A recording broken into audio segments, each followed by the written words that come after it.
कि सामान्यतः हिंदू धर्म में प्रत्येक प्राणी की मृत्यु के बाद उसका अंतिम संस्कार किया जाता है, फिर चाहे वह स्त्री हो या पुरुष, सभी के मृत शरीर को अग्नि के सुपुर्द कर दिया जाता है।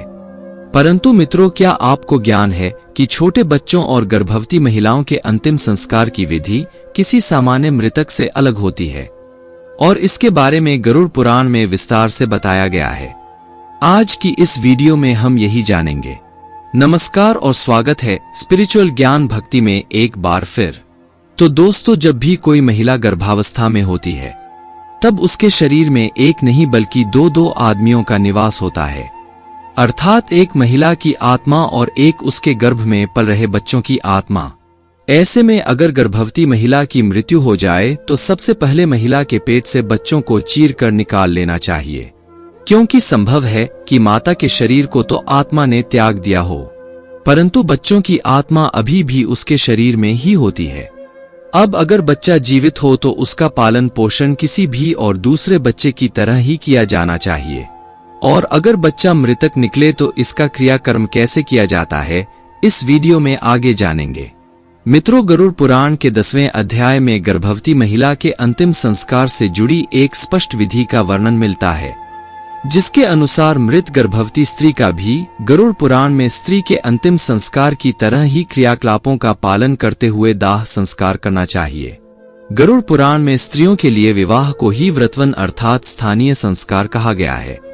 व्रत अर्थात जनेऊ से पूर्व होने वाले सभी मृतकों के लिए उनकी अवस्था के अनुकूल समान अंतिम क्रिया होनी चाहिए। किसी भी स्त्री की मृत्यु के पश्चात सयदान, परदान, महादान और गोदान आदि क्रियाएं करना अनिवार्य है।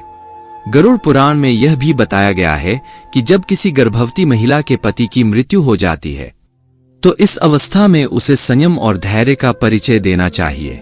गर्भवती महिला को चिता के साथ जलकर सती नहीं होना चाहिए, बल्कि बच्चों को जन्म देकर उसका पालन पोषण करना चाहिए, और फिर जब वह बड़ा हो जाए अर्थात खुद का ध्यान रखने योग्य हो जाए तब महिला अपनी इच्छा अनुसार अपना देह त्याग सकती है।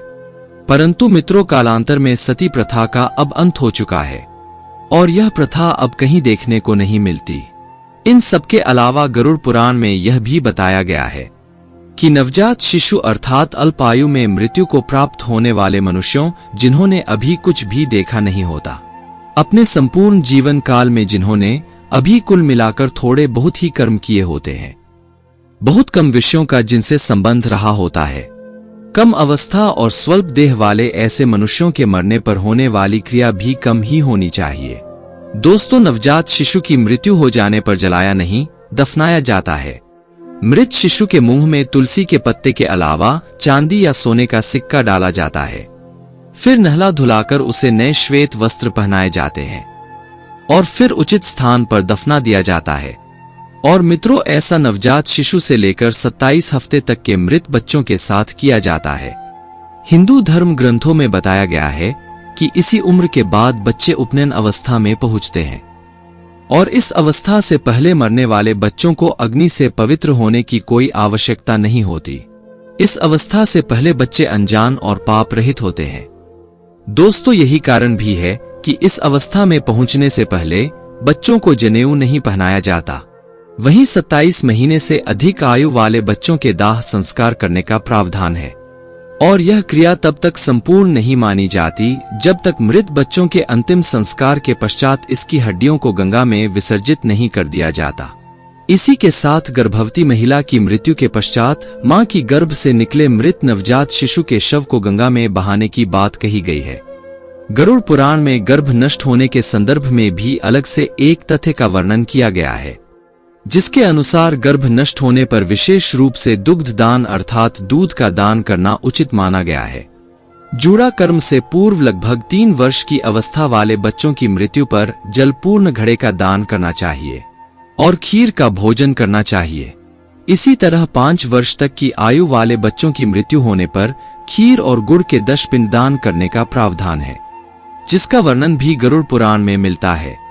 वहीं उपनयन संस्कार किए हुए 5 से 10 वर्ष की अवस्था के बच्चे के मरने पर इस अवस्था के बालकों के साथ ब्राह्मणों को भोजन कराना चाहिए। ऐसे बालकों की मृत्यु होने पर महादान की विधि को छोड़कर एक एकादश और द्वादश की क्रिया का आयोजन करना चाहिए। और यदि पौगंड अवस्था में मृत बालक के पिता जीवित हैं, तो उसका सपिंडन श्राद्ध नहीं किया जाता। 8-12वें दिन उसका केवल एकोदृष्टि श्राद्ध करना बताया गया है। तो दोस्तों, उम्मीद करते हैं कि आपको गर्भवती महिला और गर्भ में मृत्यु को प्राप्त होने वाले शिशु के अंतिम संस्कार की धार्मिक विधि समझ में आ गई होगी। आपको आज की जानकारी कैसी लगी, नीचे कमेंट करके जरूर बताएं। और ऐसी सभी धार्मिक और पौराणिक जानकारी के लिए हमारे चैनल को सब्सक्राइब जरूर करें। धन्यवाद।